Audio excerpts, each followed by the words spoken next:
사랑하는 형제자매 여러분, 타볼산은 변모의 산입니다. 바로 거기에서 예수님께서 제자들에게 자신의 영광을 보여주셨던 산이죠. 사실 예수님은 예루살렘으로 가는 길이셨습니다. 곧 그분의 최종적인 영광을 향해 가고 계셨습니다. 그 영광은 사실 제자들에게는 처음에는 너무나 잔인하고 이해할 수 없는 것이었고 거의 모든 제자가 흩어지고 두려워하고 공포에 놀라서 아무것도 이해하지 못할 바로 그것이 분명했던 영광이었습니다. 하지만 예수님은 이 모든 것을 알고 계셨고 당신 제자들을 속속들이 알고 계셨습니다.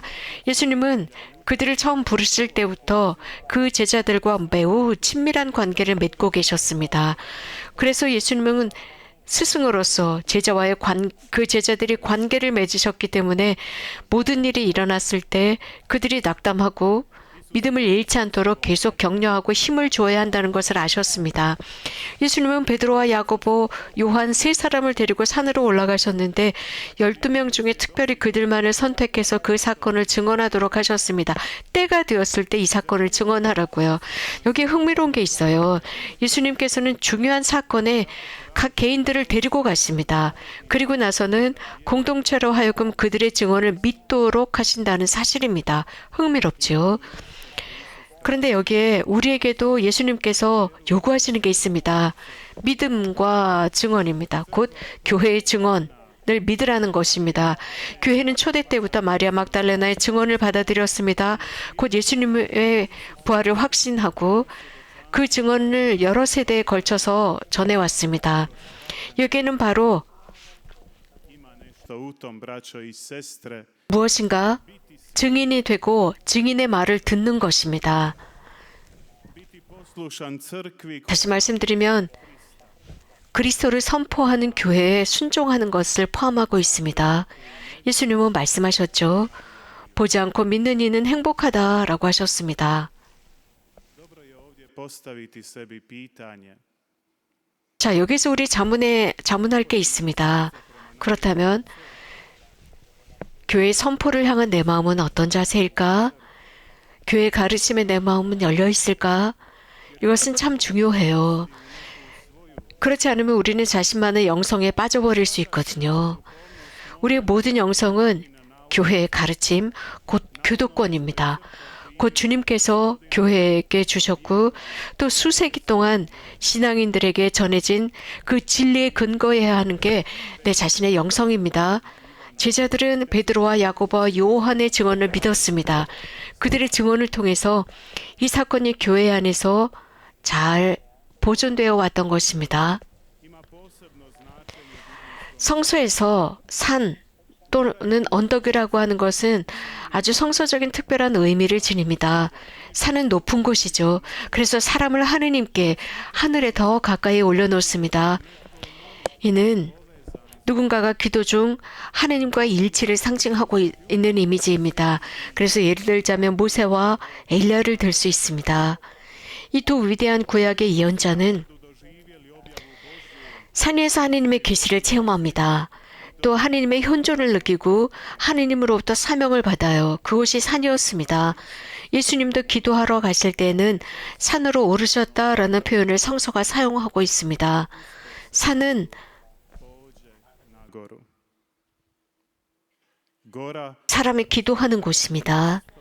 곧 하느님께 자기 자신을 드리는 곳, 하느님의 현존을 경험하는 장소가 바로 산입니다.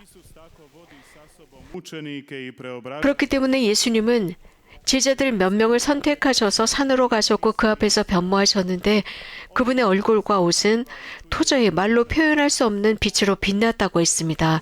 그리고 구름이 그들을 덮었고 하느님의 음성이 들렸다라고 제자들은 증언합니다. 그래서 그 자리에 있었던 예수님의 영광을 증언합니다.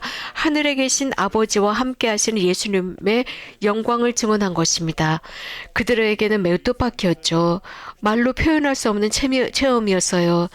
얼마나 그 체험이 강렬했으면 베드로가 초막을 짓자고까지 말했을까요? 그 장면에서 보듯이 그들에게는 충격이었고 두려움에 사로잡히게 만들었습니다. 그들은 단 한 번도 이러한 빛나는 영광 상상해보지 못했을 것입니다. 그리고 보지도 듣지도 못했기 때문에 두려웠습니다. 형제자매 여러분, 예수님은 타볼산에서만 당신의 영광을 드러내신 것이 아닙니다. 갈바리아 산과 올리브산에서 그랬습니다. 골고다 언덕에서는 더욱 다양한 형태의 영광을 드러내십니다. 예수님은 모욕당하시고 십자가에 매달려 돌아가셨죠. 그것 또한 하느님의 영광을 드러냅니다. 그래서 두 산은 같은 현실이지만 두 얼굴을 보여줍니다. 그래서 한편은 대단히 빛나고 찬란한 영광이지만 또 다른 한편으로는 모두가 그분을 등지는 면이라고 할 수 있어요. 그렇다면 나는 이 양쪽 두 산을 예수님과 함께 오를 용기가 있을까 자문해야 합니다. 분명 우리 삶에서 이 두 산 모두를 우리는 마주치게 될 겁니다. 곧 영광과 모욕이라는 산입니다. 형제자매 여러분, 성서에서 말하는 산이라는 곳은 기도의 장소, 곧 하나님께 나가서 하나님의 현존을 만나는 곳이죠. 그래서 산은 그렇다고 꼭 우리가 눈으로 보는 그런 산일 필요는 없어요. 교회도 산이라고 할 수 있습니다. 왜냐하면 교회는 우리 일상에서 우리를 들어 올립니다. 그래서 하나님의 현존을 체험하게 합니다. 그렇기 때문에 많은 교회가 산 위에 세워지는 이유가 바로 여기에 있습니다. 곧 누구나 하나님과 만나서 변모의 체험을 하라는 상징이기 때문에 많은 언덕 위에 높은 산 위에 성당을 짓습니다. 이렇게 말씀드릴 수 있습니다. 성체성사 역시 하나의 산, 하나의 변모의 사건이라고 할 수 있습니다. 성령을 통해서 빵과 포도주가 우리 주 예수 그리스도의 몸과 피로 변모됩니다. 어쩌면 모든 제대가 변모의 산을 상징하도록 높여진 것이 바로 여기에 있습니다. 제대는 신앙인들과 똑같은 위치에 있지 않아요. 좀 더 높습니다. 오늘 우리는 성서 말씀을 통해서 하느님의 음성을 들었습니다. 전례에서 매번 하느님의 말씀이 선포될 때마다 하느님께서는 모인 공동체를 향해서 직접 말씀하셔요.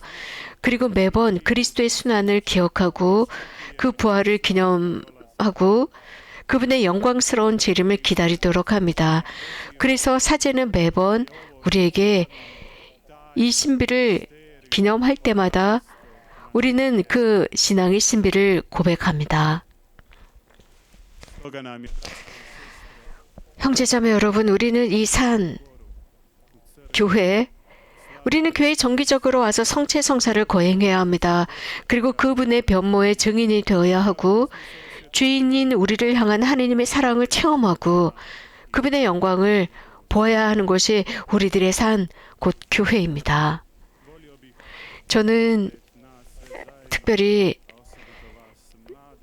우리 젊은이 여러분께 다시 한번 교황 레오 14세께서 이번 페스티벌 때 보내신 축하 메시지 말씀을 상기시키고 싶어요. 이런 말씀을 하셨죠. 우리의 일상 속에서 주님과 함께 주님의 집을 향해 걸어가는 순례입니다. 사랑하는 친구 여러분, 우리는 점점 더 디지털화되는 세상에 살고 있습니다. 그래서 인공지능과 기술이 무한한 기회를 제공하지만 여러분 기억하십시오. 그 어떤 알고리즘도 참된 포옹이나 서로의 눈길의 교환이나 참된 만남을 대신할 수 없습니다. 하느님과 우리의 친구들, 가족과의 만남도 이런 알고리즘이 대신할 수 없다라고 교황님은 우리에게 말씀하셨죠. 사실 여기서 강조해야 하는 게 있습니다. 사실 우리 중에 많은 사람들이 스크린을 바라보며 하루를 보냅니다. 곧 가상세계 속에서 손가락으로 터치를 합니다. 그래서 이 스크린을 스크롤하면서 살고 있는 점을 강조해야 할 필요가 있다고 생각합니다. 그 세계는 진짜 만남도 포옹도 현실도 없어요. 가상의 현실입니다. 그래서 우리는 너무 지나치게 스크린을 보고 있기 때문에 현실과 허구가 혼란스러운 바로 그런 세상에 살고 있습니다. 우리는 그리스도인 신앙인으로서 우리는 특별한 사람들이에요. 왜냐하면 하느님의 말씀으로 인도받고 있고 그래서 비정상적인 모든 것, 이런 모든 것으로부터 보호받습니다. 인간의 진보, 영혼의 진보를 위협하는 것들로부터 보호받는 특권이죠. 그래서 우리는 서로 눈을 마주 보고 대화할 수 있고 손을 서로 내밀어주고 친구들이 있으면 포옹하고 부모님을 방문하고 거리에서 낯선 이에게 미소를 건네는 이것이 화면, 스크린만을 보는 것보다 훨씬 더 아름답습니다. 실제 우리 곁을 지나가는 그런 모든 우리들의 세계, 그런 것을 우리는 보지 못하고 가상세계, 스크린에 갇혀 있는 인간 사이의 본질적인 교리를 우리는 잃어버리게 돼요. 그래서 불안, 고독, 좌절, 외로움을 겪는 겁니다. 이제 예수님은 제자들에게 지금 그 변모에서 본 것으로 마치지 말고 현실적인 삶으로 가라고 하십니다. 변모에서의 그것은 변모의 산은 정말 아름답고 편안하고 놀라운 세계지만 이제 현실 삶으로 돌아가라고 합니다. 그래서 그 현실 삶 속에서 그 하늘의 아름답고 더 나은 세계를 증언하라고 말씀하십니다. 사랑하는 젊은이 여러분, 이 세상이 필요로 하는 변화 자체가 되어주십시오. 여러분들이 포옹 자체가 되고 미소 자체가 되고 사람들을 향한 내밀어진 손이 되고 한 조각의 빵이 되세요. 그리고 한 잔의 물이 되세요. 그래서 소셜 네트워크가 아니라 현실에서 그렇게 하세요. 그래서 본당 공동체 안에서 그리스도인의 신앙의 네트워크가 되십시오. 여러분 스스로가 되십시오. 여러분 곁에 모든 사람이 하느님께서 사랑하시고 사람들이 사랑하는 존재임을 느끼도록 그렇게 해주십시오. 예수님은 스승이죠. 모든 몸짓과 말씀으로 우리를 가르치셨습니다. 그래서 이 세상에서 겪는 모든 일이 우리의 영적 성장에 매주 중요하다고 말씀하셨어요. 그런데 우리는 그것을 직접 경험하지 않으면 안 됩니다. 어떻게 경험할 수 있을까? 우리 몸을 통해서만 가능해요. 가상현실이 아닙니다. 우리들의 몸을 통해서 영혼과 감정도 움직이기 때문입니다. 이런 것은 성체성사에게도 적용할 수 있습니다. 성체성사는 TV로 보거나 듣는 게 아닙니다. 우리가 성체성사에 직접 참여하며 살아냅니다. 그래서 함께 모인 우리 공동체 아름다움, 가까움, 터치, 그리고 그리스도의 몸을 모시는 그 신비 속에서 하느님께서 주시는 그 평화를 우리가 느껴야 합니다. 그분의 그리스도의 몸을 먹으면서 말입니다. 그럴 때 비로소 주님께서 우리를 변모시킬 수 있어요. 그래서 우리가 단순한 관찰자, 제3자의 입장이 아니라 우리의 몸과 영혼으로 그 신비에 참여하는 살아있는 감실이 되어야 합니다. 그래서 성체를 영한 뒤에 우리가 움직이는 감실로 세상으로 나가야 합니다. 우리는 성체 성사 중에 단지 구경꾼이 아닙니다. 우리는 이 신비에 동참하는 사람들입니다. 다시 말씀드리면 교회는 이 빵과 포도주뿐 아니라 우리 각자 자신도 이 제대에 바치라고 요구합니다. 그래서 성령의 힘으로 우리는 새로운 피조물, 곧 온 마음으로 주님께 봉헌하고 거룩한 삶으로 하느님의 영광을 증언하는 그런 사람들로 변모해 주십사라고 이 미사에서 청해야 하는 것입니다.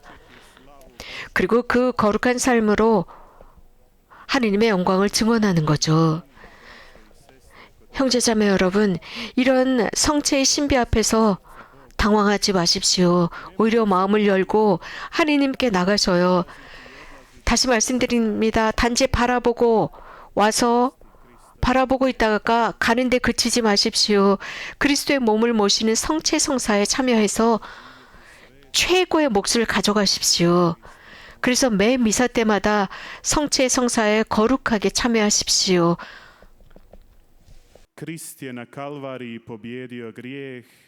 그리스도께서는 칼바리에서 죄를 이기셨습니다. 그리고 지제들이 그 타볼산에서 본 영광을 드러내셨습니다. 그러니 내 삶, 우리의 삶도 하느님께서 죄를 무너뜨려 주시고 이러한 변모의 길로 이끄셨음을 나가서 증언해야 합니다. 나를 어떤 변모의 길로 인도하셨는지 증언을 해야 할 것입니다. 이곳 메주고리에 오신 여러분들 중에 많은 사람들은 이 미사 중에 혹은 고해 성사를 받으면서 혹은 발연 언덕이나 십자가 산에서 기도하면서 삶의 변화를 체험하니가 매우 많았습니다. 그들은 고통과 삶의 문제, 삶의 다양한 의문을 가지고 이곳에 옵니다. 그런데 주님께서 그들의 삶을 변모시키셨습니다. 우리들의 어머니 성모님께서 끊임없이 지치지 않고 부르십니다. 회개해라, 기도해라, 그리고 내 아드님께 가거라 라고 말씀하십니다. 우리도 이러한 성모님의 부르심에 응답합시다. 성모님께서는요, 마지막 어린 아기가 집으로 돌아올 때까지 기다리는 엄마처럼 우리들이 회개하기를 기다리고 계십니다. 하느님의 말씀에 격려받고 또 이곳을 순례했던 변화된 많은 순례자들의 모범을 따라서 모든 죄를 버리고 그리스도인답지 않은 모든 것을 버리고 빛의 자녀, 변모의 자녀들로 살아가도록 합시다. 아멘.